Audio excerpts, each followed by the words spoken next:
Sur la fin de sa vie, Napoléon a eu une énorme disgrâce. Comment un peu Résumer la chose, résumer tout cela?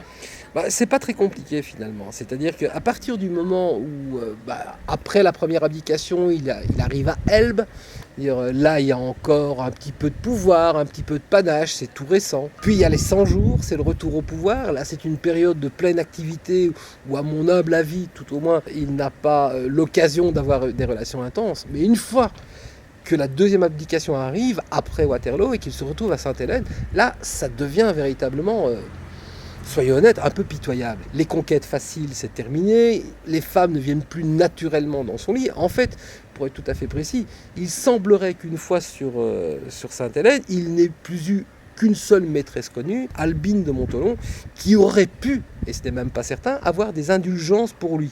C'est quand même pour un homme qui a eu les plus belles actrices, qui a eu les lectrices de sa femme à mettre dans son lit, donc qui a eu une vie sexuelle intense, un peu triste, un peu pitoyable.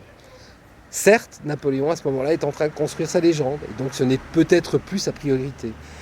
Mais ça fait malgré tout des 6 dernières années de sa vie un énorme désert sentimental. Sentimental et sexuel. Alors la dernière qui va vraiment le marquer encore un petit peu, c'est plus une petite sœur qu'une maîtresse, c'est Betsy Balcombe. Elle va mettre un petit peu de fraîcheur dans les premiers temps, les tout premiers temps sur Sainte-Hélène, puisqu'il va la considérer un petit peu comme il considérait sa sœur Pauline, et il va s'amuser avec elle, mais sans que ça ait jamais un caractère sexuel, en tout